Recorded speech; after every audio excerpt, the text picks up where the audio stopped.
जय भगवान भोलेनाथ। जय श्री हरि विष्णु। दोस्तों, सोमवार को पड़ने वाली अमावस्या को सोमवती अमावस्या के नाम से जाना जाता है। कहते हैं इस अमावस्या पर व्रत रखने से व्यक्ति की समस्त मनोकामना पूर्ण हो जाती है। सोमवती अमावस्या पर दान का भी विशेष महत्व माना जाता है। कहते हैं इस दिन दान करने से ग्रह दोषों से मुक्ति मिलती है। 30 दिसंबर को पौष माह की सोमवती अमावस्या है। ऐसे में इस दिन विधि विधान पूजा करने के बाद सोमवती अमावस्या की कथा जरूर पढ़े। सोमवती अमावस्या के दिन भगवान शिव की उपासना की जाती है। पीपल के पेड़ में सभी देवों का वास होता है। अतः सोमवती अमावस्या के दिन से शुरू करके जो व्यक्ति हर अमावस्या के दिन भंवरी यानी परिक्रमा देता है, उसके सुख और सौभाग्य में वृद्धि होती है। जो हर अमावस्या को न कर सके, वह सोमवार को पड़ने वाली अमावस्या के दिन 108 वस्तुओं की भंवरी देकर सोना, धोबिन और गौरी गणेश की पूजा करता है। उसे अखंड सौभाग्य की प्राप्ति होती है।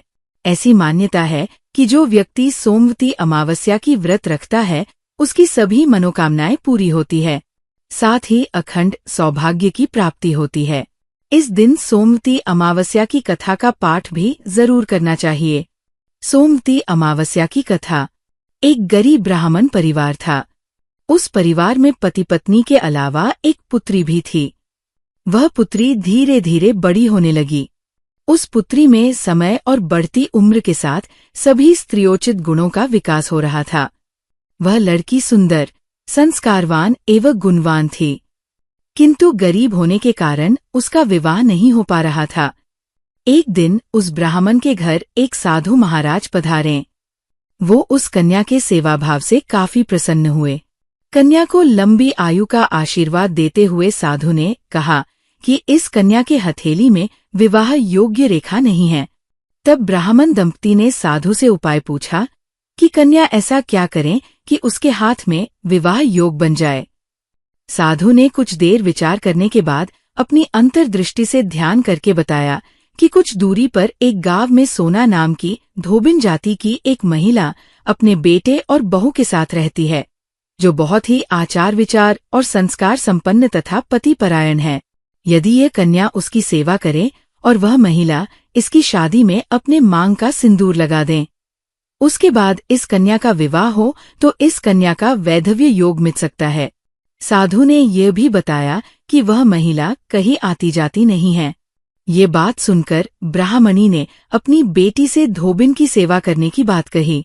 अगले दिन कन्या प्रातः काल ही उठकर सोना, धोबिन के घर जाकर साफ सफाई और अन्य सारे करके अपने घर वापस आ जाती। एक दिन सोना, धोबिन अपनी बहू से पूछती है कि तुम तो सुबह ही उठकर सारे काम कर लेती हो और पता भी नहीं चलता। बहू ने कहा, माँ जी, मैंने तो सोचा कि आप ही सुबह उठकर सारे काम खुद ही खत्म कर लेती है। मैं तो देर से उठती हूँ। इस पर दोनों सास बहू निगरानी करने लगी कि कौन है जो सुबह ही घर का सारा काम करके चला जाता है। कई दिनों के बाद धोबिन ने देखा कि एक कन्या मुंह अंधेरे घर में आती है और सारे काम करने के बाद चली जाती है। जब वो जाने लगी तो सोना, धोबिन उसके पैरों पर गिर पड़ी। पूछने लगी कि आप कौन हैं और इस तरह छुपकर मेरे घर की चाकरी क्यों करती हैं? तब कन्या ने साधु द्वारा कही गई सारी बात बताई। सोना, धोबिन पतिपरायण थी, उसमें तेज था। वह तैयार हो गई।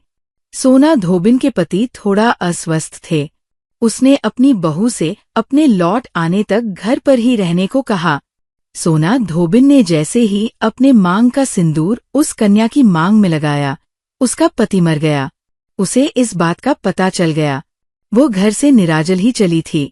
ये सोचकर कि रास्ते में कहीं पीपल का पेड़ मिलेगा तो उसे भंवरी देकर और उसकी परिक्रमा करके ही जल ग्रहण करेगी।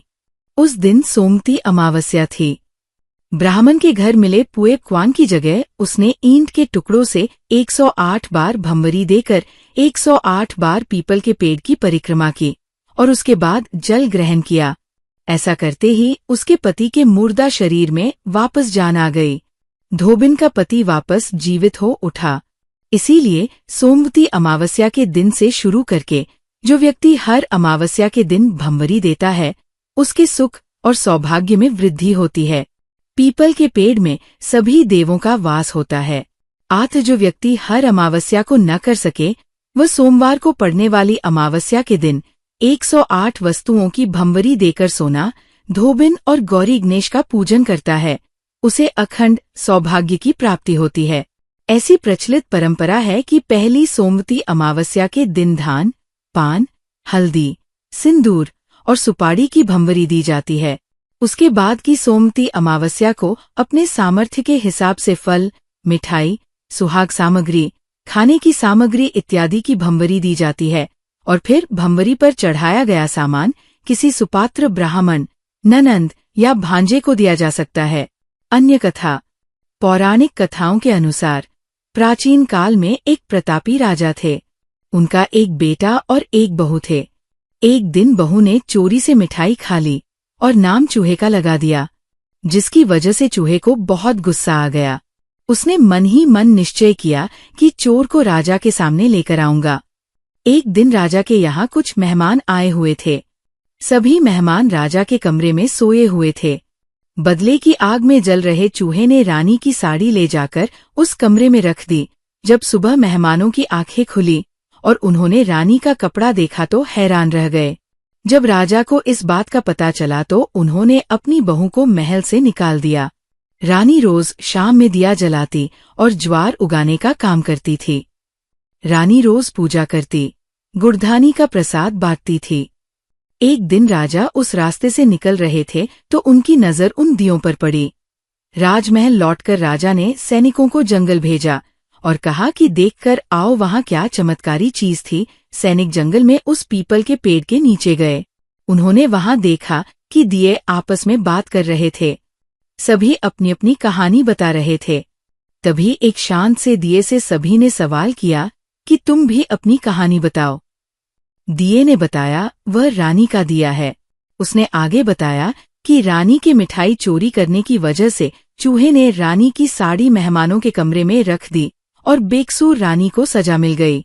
ये सारी बातचीत सैनिकों ने महल में आकर राजा को बताई, जिसके बाद राजा ने रानी को माफ कर दिया और महल वापस बुला लिया। सोमवती अमावस्या पूजा विधि। सोमवती अमावस्या के दिन पूजा करने के लिए सबसे पहले ब्रह्मा मुहूर्त में उठकर सभी कामों से निवृत्त होकर स्नान कर लें। इस दिन गंगा स्नान का अधिक महत्व है, इसलिए गंगा स्नान जरूर करें। यदि आप नदी में स्नान नहीं कर सकते हैं तो घर में ही नहाने के पानी में थोड़ा सा गंगा जल डालकर नहा लें। इसके बाद सूर्य देव को अर्घ्य दें। इस दिन भगवान शिव और माता पार्वती की पूजा करने से विशेष कृपा प्राप्त होती है। अमावस्या के दिन अपनी योग्यतानुसार दान पुण्य जरूर करें, इससे हर मनोकामना पूरी होती है। पितरों की शांति के लिए तर्पण, श्राद्ध आदि कर सकते हैं। इस दिन विवाहित स्त्रियों द्वारा पीपल के वृक्ष की दूध, जल, पुष्प, अक्षत, चंदन इत्यादि से पूजा और वृक्ष के चारों ओर 108 बार धागा लपेटकर परिक्रमा करने का विधान होता है। सोमवती अमावस्या के दिन दही, दूध, वस्त्र, अन्न और काले तिल दान करें। इस दिन सुबह सूर्योदय से पहले पवित्र नदियों में स्नान करना बहुत शुभ माना जाता है। इस दिन शिवलिंग पर जल, दूध, घी, शहद और बेलपत्र अर्पित करें। साथ ही नमः शिवाय का जाप करें। चंद्रमा को सफेद पुष्प, दही, चीनी और जल अर्पित करें।